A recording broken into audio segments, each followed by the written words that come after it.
Nii, jätkame oma jutuajamist siit samast laua tagant. Tere tulemast Jaak Laineste, avatud maakaardi selts, kas ma ütlesin õigesti? Jah, see on õige. Avatud, esimene asi, mis mulle või selline side, mis tekib või meelispilt, kui soovite, et kas siis nüüd on tegemist mingisuguse uue Wikipeediaga, maakaardiga, kus igaüks võib teha mingisuguseid parandusi ja hakata seda maakera reliefi ja kõike muud oma tahtmise ja näo järgi ümber kujundama, nii või?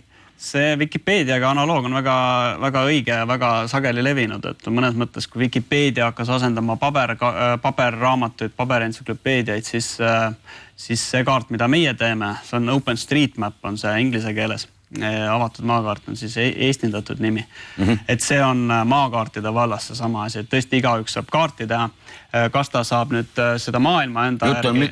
Nüüd ikka maakaart, mitte mingite õnnituskaardid või midagi taolist. Jaa, tegu on maakaardiga. Maakera nüüd oma tahtsi teha ei saa, saab ikkagi maakaarti oma tahtsi teha. Nii nagu see maakera läheb, et see on järgmise sajandi teema, et me teeme kaardi ette ja siis maailm läheb selle järgi nüüd. Trükimegi maa. Oi, nii, aga lähme selle juurde. Mida see tähendab ära seletatult, milleks me nüüd võimelised oleme või mida me teha saame?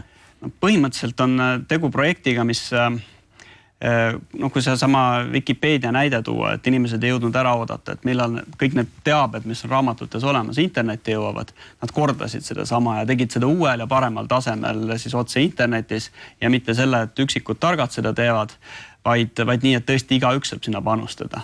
Et samamoodi nende kaartidega tehakse, et me ei jõudnud ära oodata, millal need kaardid, mis on tegelikult olemas Google'il, Eestis Maa-ametil, teistel, et millal need jõuavad tõesti kättesaadavaks.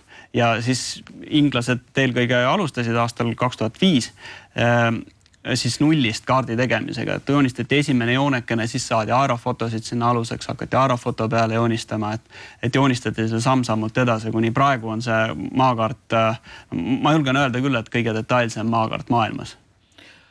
Kas see tähendab, et ma võin oma koduõue mingisugused sopikesed sinna peale kanda kuidagi niimoodi või? Kui keegi juba ei ole neid pannud, et paljudes kohtades on see probleem, et on juba kaart piisavalt detailne. No, Saksamaa on kõige suurem näide Euroopas, kus inimesed kaardistavad pargipingikesi, põõsaid, kõike palju väiksemaid detaile, kui tavalisel kaardil ettegi kujutab. Aga kus me nüüd siis tõmbame selle piiri, et äkki hakkab keegi kuritarvitama meelega segadusse ajama mingisugust matka, et kui ma vaatan maakaardi pealt järgi, et siit ma peaksin küll saama selle Kauni Metsajärve juurde või palun märgitud põõsa taha kas või, aga keegi on teinud meelega midagi. Tehakse vahel meelega ka tegelikult. Ja erinevalt Wikipeediast, esiteks siin ei ole nii suurt huvi seda teha. Et okei, ma võin selle raja teha, näiteks siin on Tallinna suur liikluskeskus Järveona teel. Ma võin selle jooni muuta, ega reaalne elu sellest ei muutu. Ja sellepärast ei ole nii suurt motivatsiooni. Aga vahel harva tuleb ette, et inimene näiteks tahab oma pulmakaarti teha. Vaatab, seal on mingid jura naabri majad, kustutab kõik ära kaardi pealt, trükib välja, saab ilusa kaardi. Aga see globaalne kaart, mis on meil kõigil kokku pandud, see on justkui rikutud. Aga see sama kogukond, keegi teine tuleb jälle, parandab selle ära ja see parandused käivad sama kiiresti kui nende vigade tegemine tegelikult. Aga siis, mismoodi see füüsiliselt välja näeb? Tuleb mul tahtmine, ma tahaks ka oma panuse anda. Mul on seal kuskil mingisugused rajakesed, seal käib põder vahete vahel, võib-olla tahab keegi tulla veel vaatama. No see on tegelikult üsna lihtsaks tehtud, et on veebiaadress www.maakaart.ee, kus on eestikeelsed juhendid meil olemas. Seal on kahtepidi juhendid, on juhendid, kuidas seda kaarti saab uuendada. See otse siis veebibrauseris, internetis käib see, on ka mobiiliäppe selle jaoks. Ja on teistpidi juhendid, kuidas seda kaarti siis kasutada. No, näiteks, kas võib siit samast veebist vaadata ja välja trükkida, on tehtud teenuseid, kus saab linnaplaani välja trükkida, kus on ka tänavate indeksid peal, sama kaardi, mille muidu peaks ostma. On ka teenuseid, kus saab oma mobiiltelefoni navigatsiooni selle panna või siis ka GPS-id, kellel on käsi GPS-id, sinna saab neid kaarte panna. Ja see kaart uueneb tõesti ülikiiresti, et kui siin Google'i andmed uuenevad kvartaalselt, siis siin on muudatusi, me oleme minuteid. Minutitega? See tähendab ju ka seda ära seletatult, et inimeste huvi selle vastu on võrdlemisi suur. Kaasalööjate hulk. See on andnud sellist täiendavat täiendavat boost'i. Et see inimeste hulk, kes seda uuendab globaalselt, on umbes 1,4 miljonit ja no see on selles mõttes sama palju, kui on Eestis inimesi. No selle vahega, et Eesti inimeste arv väheneb, selle kaasalööjate hulk suureneb kogu aeg. Ja no see Eestis on mõned sajad, kes seda uuendavad. Kas see maksab ka selle kasutamine midagi või see on täiesti prii või mismoodi see käib? Kõik on prii tasuta ja avatud, isegi kasutusõigust, et sa võid võtta need andmed ja teha täiesti ärilisi teenuseid ja on ka firmasid, kes teenivad miljoneid sellega, et võtavad need kaardiandmed, kohandavad nad näiteks GPS navigatsiooniks, panevad iPhone'i telefonide sisse ja teenivad päris hästi ja see on täiesti okei ja lubatud. Kas see käib ka nüüd merekaartide kohta, et kui keegi avastab veel mingisuguse kivi kuskilt või? Merekaarte siin väga palju veel ei ole, et siin on, kuna see kaardistamine käib, esialgu käis ta GPS-seadmetega, inimesed käisid ringi, no igale poole ei saa minna, merele tegelikult saab minna, aga merekaartidel on ka omad erinõuded.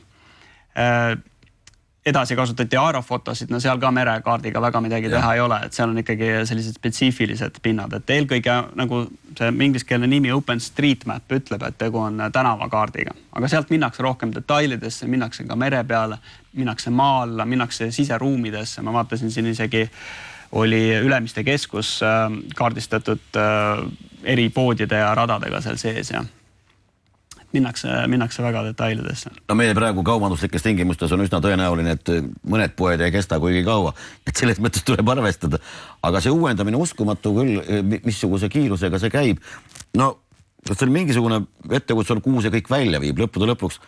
Noh, ma ei kujuta ette, ma ei pea enam tuhast telefoni otsima, see on ka kuskil mingisuguse kaardi peal või? No eks see tulevikus läheb niimoodi jah, et sul on Google'i prillid on kogu aeg või on kontaktläätse integreeritud väike ekraan, sa liigud ringi ja kui info uuendajad on iga nurga peal, kes seda näevad ja uuendavad, samad poed ise saavad seda uuendada, siis see info on kasusel pidevalt olemas ja kui sa liigud seal poes ringi, siis nurga taga läheb pood pankrotti ja sa juba näed, sul ei ole mõtet edasi minna, pood vahepeal kinni pandud. Aga no puht praktiliselt, kas GPS-i, ma ei mõtle nüüd telefoni GPS otsib teistmoodi kui tavaline GPS. GPS otsib ju satelliiti, aga telefon hakkab oma tugijaamade kaudu seda asukohta kõigepealt määrama. Kas need GPS-id on ka kuidagi selle abil täiustatavad või tahtsin öelda nüüd update'itavad, aga kaasajastatavad? Jah, nendel GPS-idel on ka see info seal sees ja sinna saab laadida neid kaarte. Väga paljud kasutavadki just OpenStreetMapi kaarte GPS-ide sees. Ja mobiiltelefonides samuti. Mobiiltelefonide tarkvara on pidevalt ja lihtsalt uuendatav ja seal sageli kasutataksegi online'is sama infot. Uskumatu, kust see alguse sai? See on... Inglismaalt küll, aga mis oli see idee või... See algne story või lugu oli selles, et selle asutaja Steve Ghost, mul hea tuttav, tema läks Ordinate Service'i, kes on Inglismaa Maa-ameti analoog, kes teeb ametlikke kaarte ja kellel on väga ranged tingimused, copyright'id kõikidel kaartidel. Neid ei tohi kopeerida, neid ei tohi vaadata. Küsis sealt kaarte, aga sealt öeldi, et okei, sa võid ju kaarte osta, vähemalt 1 miljon naela litsentsitasud aastas. Siis saad alles mingit oma asja tegema hakata. Siis ta mõtles, et ei, et see on ikka asi on väga valesti, et Wikipedia on juba olemas, et teeme Wikipediaga sellise.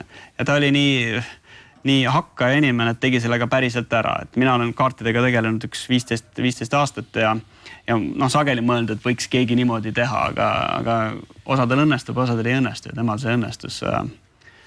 No näed, head tahtmist ja mis siin muud käime, mismoodi see aadress veel oli, käime selle lõpuks?